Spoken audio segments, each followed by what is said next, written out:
हाँ जी, आवाज़ नहीं। तो मैंने क्या बोला भाई, ये इसको अरे बाकी बॉडी कहाँ रहेगी इसकी? कहाँ रहेगा? मुंडी अलग था। इमेजिन करो ये ऐसे अपने गाड़ी में रख के ले गया और लेके गया, तो उसके पास भाई अपना अच्छा खासा घर है, सच में अच्छा खासा बड़ा है, बंगलो टाइप है। अब क्योंकि देखो ये बहुत टाइम बाद 10 साल बाद मिला, ये आपके साथ भी होगा। अगर आपको ये आपका दोस्त जिससे आप बहुत क्लोज रहे हो, लेकिन अगर आपसे 10 या 12 साल बाद मिलता है तो आप उससे हिचकिचाते हो ज़्यादा बात करने में भी, है ना, क्योंकि अब आपकी बॉन्डिंग उतनी अच्छी नहीं जितनी पहले हुआ करती थी। तो ये अनुराग से मिला, बेचारा कमज़ोर है, खा पी नहीं रहा, ये मिल नहीं रहा। तो इसने बोला कि भाई पहले इसकी शेव कराई, इसको इंसान बनाया। उसने बोला भाई ले खाना खा ले, लेकिन वो शर्म के मारे नहीं खा रहा कि यार नहीं यार दोस्त है। तो उसने मान लो 4 रोटी आती तो 1 रोटी मुश्किल से खा रहा है वो। ऐसे वो कब तक ऐसे वो शर्माएगा? कुछ टाइम तक, जब तक वो इस नए माहौल में ढल ना जाए। मान लेते 10-12 दिन लगते हैं उसको एडजस्ट होने में, और 10-12 दिन बाद इनकी फिर से पुरानी जैसी बॉन्डिंग हो जाती है। अब उसके बाद उससे कोई शर्म नहीं है, वो उल्टा उसकी प्लेट से छीन छीन के खाएगा। इस तरह का इनके बीच में क्या सका फिर से बॉन्ड बन जाएगा। लेकिन जब अनुराग देखेगा कि घर में खाना लिमिट में है, खाना भी ऐसा नहीं कि अनलिमिटेड है, तो उसका कंजम्पशन रेट एक पॉइंट के बाद कैसा हो जाएगा? कांस्टेंट। देखो शुरू में कैसे, शुरू में स्लोली कंज्यूम करेगा फूड को, क्योंकि अभी वो नए एनवायरनमेंट में जस्ट अभी आया है। और एक बार जैसे ही उस एनवायरनमेंट में अडाप्ट हो गया, उस एनवायरनमेंट ढल गया, इसका rate of consumption of food बढ़ जाएगा। लेकिन एक टाइम पर ये देखेगा कि खाना क्योंकि लिमिट में है, तो मुझे अपने फूड के कंजम्पशन को स्लो करना पड़ेगा और एक कांस्टेंट रेट पर रखना पड़ेगा। ऐसा कुछ ग्रोथ यहाँ पे शो कर रहा है कि जो पहला फेज़ है दैट इज़ स्लो ग्रोथ, आवाज़ नहीं, इसको बोलते हैं लैग फेज़, इसको बोलते हैं लॉग और एक्सपोनेंशियल फेज़, इसको आप बोलते हैं स्टेशनरी फेज़। यानी ग्राफ में 3 पार्ट है, 1 2 3, कि जब भी प्लांट या कोई भी लिविंग ऑर्गेनिज्म डबल होता है नंबर के साथ। मैं आपको इसका सबसे अच्छा एग्जांपल दूं, बैक्टीरियल कल्चर। याद है बैक्टीरिया हमेशा डबल होता है। बैक्टीरिया बाइनरी फिजन करता है ना, 1 से 2, 2 से 4, 4 से 8, 8 से 16। तो बैक्टीरिया को जब एक नए मीडियम में शिफ्ट किया जाता है, तो बैक्टीरिया को उस नए मीडियम में पहले टाइम लगता है एडजस्ट होने में। जैसे यहाँ पे टाइम लगा इसको, एक बार वो उस माहौल में एडजस्ट हो गया, फिर उसकी ग्रोथ क्या हो जाती है? इंक्रीज़। अब सोचो यहाँ पे ग्रोथ एक्सपोनेंशियली क्या हो रही है? इंक्रीज़। और एक पॉइंट के बाद जब बैक्टीरिया देखता है कि मेरे मीडियम में खाना क्या है? लिमिट में है, तो वो अपनी ग्रोथ को कैसा कर लेता है? कांस्टेंट। आप देखो इस ग्रोथ का जो शेप है कैसा बन रहा है? वो एस शेप बन रहा है। तो इसको क्या बोलते हैं? Sigmoid growth. क्या बोलेंगे? Sigmoid growth. तो अगर आपके एग्ज़ाम में ज्योमेट्रिक वर्ड बोल दे या आपके एग्ज़ाम में सिग्मॉइड ग्रोथ बोल दे, तो दोनों वो एक ही चीज़ है। आप घबराना मत कि दोनों अलग अलग चीज़ें हैं, ठीक है? तो दोनों क्या है? Same same. फिर इसके बाद हटाते हैं स्टोरी को, फिर हम बात करते हैं ग्रोथ के बाद यहाँ पर कि प्लांट में ना हम कुछ टर्म यूज़ करते हैं like differentiation, D differentiation and re differentiation. सबसे पहला आता है डिफ्रेंशिएशन, देन आता है डी डिफ्रेंशिएशन, और एक लास्ट में आता है री डिफ्रेंशिएशन। उसने डायलॉग हमने बदमाशी का छोड़ी, दुनिया ही, पूरी दुनिया ही बदमाश हो गई, ऐसी एक लाइन है शाहरुख खान की, ऐसी कुछ है ना, पता नहीं लाइन है कि हमने क्या, पता नहीं मैं नाम भूल गया। उसमें लाइन आता है कि हमने क्या बदमाशी छोड़ी, दुनिया ही बदमाश हो गई। हाँ, दुनिया बदमाश ऐसे हो गई, ऐसी कुछ डायलॉग था। यहाँ पर भी सेल के लिए कुछ कुछ बात सही बैठती है। एक सेल है, सेल ने डिवीज़न करी, जिस सेल में डिवीज़न होती है उस सेल को क्या बोलते हैं? Meristematic cell. जिस सेल में डिवीज़न की पावर होती है उसे क्या बोलते हैं? Meristematic cell. तो लेट सपोज ये क्या है? ये हो गया मेरिस्टेमेटिक सेल, ठीक है? अब इस सेल ने डिवाइड किया, डिवाइड करने में उसके 2 बने छोटू से सेल, ये दोनों क्या होंगे? मेरिस्टेमेटिक सेल होंगे। अब इन दोनों में से एक ने कहा भाई देख ऐसा है, मैं नहीं कर रहा डिवाइड, एक कह रहा मैं तो डिवाइड करूंगा। अब जो डिवाइड नहीं कर रहा, इसका मतलब उसने अपनी सेल डिवीजन की पावर को लॉस कर दिया ना, यानी लॉस ऑफ सेल डिवीजन। जब सेल अपनी डिवीजन की पावर को ही खो दे, तो वो मेरिस्टेमेटिक से किस में होता कन्वर्ट? परमानेंट सेल में। हाँ कि ना? तो जब एक मेरिस्टेमेटिक सेल अपने डिवीजन खो देता है और कन्वर्ट हो जाता है परमानेंट सेल में, तो इस प्रोसेस को डिफरेंशिएशन कहते हैं। ठीक है, तो यहाँ पर क्या हुआ, लॉस। लेकिन बाद में रियलाइज़ हुआ कि यार मैंने खामखा ही बदमाशी छोड़ दी, अपन तो बदमाशी बढ़िया था, तो इसे दोबारा से बदमाशी गेन करिए। यानी दोबारा से जब ये सेल डिवीजन पावर दोबारा गेन जब करेगा, चाहे वो जितने टाइम बाद करे, जब ये दोबारा से गेन करेगा सेल डिवीजन, तब ये दोबारा से किस में होगा कन्वर्ट, मेरिस्टेमेटिक सेल में। ठीक है, सेल का साइज नहीं बढ़ रहा, मैं बस दिखा रहा हूँ आपको। और जब ये दोबारा कन्वर्ट होगा तब इस प्रोसेस का नाम क्या होगा, डी डिफरेंशिएशन। फिर लग रहा बाद में नहीं अपना शरीफ ही ठीक था, इससे अगर नहीं इसको फिर से खो देते हैं, यानी फिर से लॉस ऑफ सेल डिवीजन हुआ। अब से फिर से किस्मों का कन्वर्ट, ये परमानेंट सेल में, इसको क्या बोलते हैं, रीडिफरेंशिएशन। अगर आप ध्यान से देखो तो हुआ क्या, बेसिकली आप याद रखो, यहाँ पर हुआ लॉस गेन लॉस, हाँ के ना। आप इसको याद कैसे करो, याद करो लॉस गेन लॉस। और आप बिल्कुल स्टार्टिंग में शुरुआत करना किस सेल से, मेरे स्टूडेंट। अब बाकी आपको आंसर मिल गया। सोचो कैसे, जब ये सेल लॉस करेगा डिवीजन का तो कन्वर्ट होगा परमानेंट में, जब ये दोबारा से डिवीजन गेन करेगा कन्वर्ट किस में होगा, मेरिस्टेमेटिक में, और फिर से लॉस करे तो किस में होगा कन्वर्ट, ये परमानेंट में। तो जब एक मेरिस्टेमेटिक सेल परमानेंट सेल में चेंज होता है तो इसको डिफरेंशिएशन बोलते हैं। और जब वही परमानेंट सेल फिर से डिवीजन की पावर रिगेन कर ले, इसको क्या बोलते हैं, डी डिफरेंशिएशन। और फिर से लॉस कर दे तो रीडिफरेंशिएशन। तो LG रख करो, loss gain loss, loss gain loss. ठीक है, बाकी आप ये अगर सीक्वेंस में रखते हो तो आपको हो जाएंगे याद। अच्छा, कई बार पूछते हैं लोग, सर फ़र्क क्या है डिफरेंशिएशन एंड रीडिफरेंशिएशन, फ़र्क है दोनों में। यहाँ पर जिस मेरिस्टेमेटिक सेल से परमानेंट बनने वाला है उसके हिस्ट्री में वो ऑलरेडी एक बार क्या कर चुका है, डिफरेंशिएशन, हाँ कि ना। लेकिन यहाँ पर जिस मेरिस्टेमेटिक सेल से आप परमानेंट बनाने वाले हो, इसकी ज़िंदगी में आज तक कभी कोई डिफरेंशिएशन हुआ ही नहीं है। तो जिसकी लाइफ में पहले एक बार डिफरेंशिएशन हो चुका हो, उसमें दोबारा कराओगे तो क्या होगा, रीडिफरेंशिएशन। जिसके लाइफ में प्रोसेस कभी हुआ ही नहीं और पहली बार करा तो उसमें नाम क्या आएगा, डिफरेंशिएशन। आप जानते हो कई बार एक ऐसा भी आता है, एक वर्ड डिफरेंशिएट, एक वर्ड बहुत कॉमन आता है, differentiate between this and this. इसका कोर मीनिंग क्या है, देखो डिफरेंशिएट का मतलब होता है कि जैसे मान लीजिए 10 है, 10 में से कोई एक चीज़ है जो बहुत यूनिक है।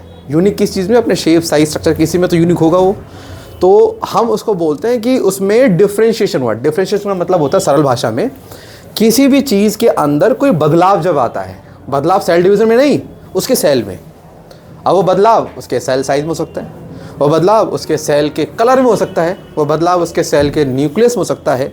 तो बदलाव को हम क्या बोलते हैं, डिफरेंशिएशन। अब मुझे बताइए, जो सेल डिवाइड करते हैं उनको परमिशन बिल्कुल नहीं होती है अपने सेल में कोई चेंज करने की, पता है ना। उनको परमिशन नहीं, सिर्फ किसकी है, सेल डिवीजन की, तुम्हें और कोई काम नहीं है। इमेजिन करो प्लांट में जाइलम कह रहा है, प्लांट बॉडी से कह रहा है कि भाई मेरे को ना एक जाइलम पैरेन्काइमा या जाइलम वेसल की रिक्वायरमेंट है। अब मुझे बताइए, वेसल की रिक्वायरमेंट प्लांट किसको बोलेगा, मेरिस्टेमेटिक टिश्यूज़ को बोलेगा। अब मेरिस्टेमेटिक टिश्यूज़ के अंदर क्या होगा, लाखों सेल्स बनेंगे। अब लाखों में से क्या होगा, बोलेगा कि 10-12 साल को एक काम करो, तुम डिवीजन छोड़ दो, तुम जाके एक ऐसे टिश्यू का फॉर्मेशन करो जो जाइलम हमसे मांग रहा था, और बाकी सारे डिवीजन को क्या रखो, कंटिन्यू रखो। तो जो बाकी हैं वो कह रहे हैं कि अगर मुझे उसके लिए काम करना है तो मुझे आपकी प्रॉपर्टी को तो होना पड़ेगा।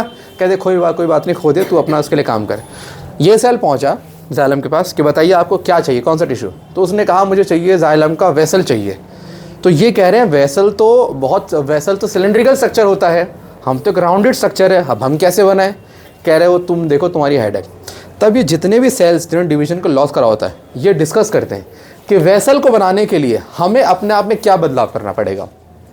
मान लेते तो कहते हैं कि अपने को बनाने के लिए आपको अपना साइटोप्लाज्म खोना पड़ेगा, अपना लिविंग कंटेंट पूरा खोना पड़ेगा, अपनी वॉल को हार्ड करना पड़ेगा। तो ये सारे सेल वो चेंज लाना अपने अंदर शुरू कर देंगे। तो ये चेंज आ रहा है तो इसमें क्या हो रहा है, डिफरेंशिएशन स्टार्ट हो चुका है। तो देखो एक नॉर्मल सा मेरिस्टेमेटिक सेल किस में चेंज हुआ, परमानेंट सेल में चेंज हो गया। लेकिन परमानेंट में वो सिर्फ एज इट इज़ नहीं रहा है, उसका पूरा हुलिया बदल गया। अब मान के चलो कि जाइलम वेसल बना दिया इन लोगों ने, कल को जाइलम कहता है इनमें से, भाई तुम में से किसी में डिवीजन की पावर है क्या। कह रहे जी नहीं, पहले हमारे पास पावर थी, अब हमारे पास कुछ नहीं। कह रहे देख लो कोई अगर हो सकता है तो। इमेजिन करो लाखों में से 5 सेल कहते हैं जी हम चाहे तो अभी पावर दोबारा लेके आ सकते हैं, तो एक काम कर लिया तो वो पावर। अब जैसे आप देखो उसकी लाइफ में क्या हो चुका है, डिफरेंशिएशन। अब उसे क्या डिमांड करो, दोबारा डिवीजन क्या करनी है। अब हम कहाँ जाके उससे बोलें, आपका बॉस तो हमें डांटेगा आके कि पहले तू मांग रहा था परमानेंट सेल, अब मांग रहा है मेरिस्टेमेटिक सेल, तो हम उससे बोल नहीं सकते। किसे बोलेंगे, तुम्हें बोलेंगे। तो अगर तुम में नहीं है कैपेबिलिटी तो हम किसके पास जाएंगे, बॉस के पास। बट अगर तुम में है तो हम वहाँ क्यों जाए। तो कहते ठीक है, सोचो लाख में से 10 सेल कह रहे हैं हमारे अंदर पावर है, वो डिवाइड किए और डिवाइड करने के बाद सोचो लाखों करोड़ सेल बना, उससे एक नया जाइलम वेसल रेडी हो गया। अच्छा, जब वो डिवाइड करेंगे तो उसके बाद भी सेल कैसे बनेंगे, मेरिस्टेमेटिक बनेंगे, ऑब्वियस सी बात है। अब इन नए सेल को बोला गया, ये नए सेल कह रहे हैं बताइए बॉस हमें क्यों बनाया गया। मैंने कहा देख हमारे पास एक वेसल ऑलरेडी था, जाइलम वेसल है, हमें एक और चाहिए। तो तुम सब के सब एक काम करो, डिवीजन छोड़ दो और क्या बना दो, एक नया वेसल। तो वेसल में जो जो प्रॉपर्टी होती है इन सेल में वो सब चेंज को आना पड़ेगा। फिर क्या बनाएगा ये, दोबारा से एक वेसल कन्वर्ट हो दोबारा से, दैट्स व्हाई कॉल्ड रीडिफरेंशिएशन। ये प्रोसेस ऐसे रन करता है, ठीक है। तो ये हो गया कॉमन सी term.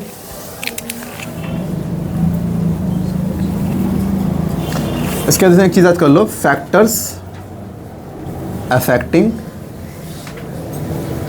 Seed germination, temperature, oxygen, moisture,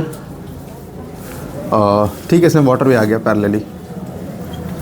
देखो सबसे मेन यहाँ पर ये है, बाकी चाहो तो आप सॉइल पीएच वगैरह भी ऐड कर सकते हो, बट वो इतना मेजर रोल प्ले नहीं करते जितना ये प्ले करते हैं।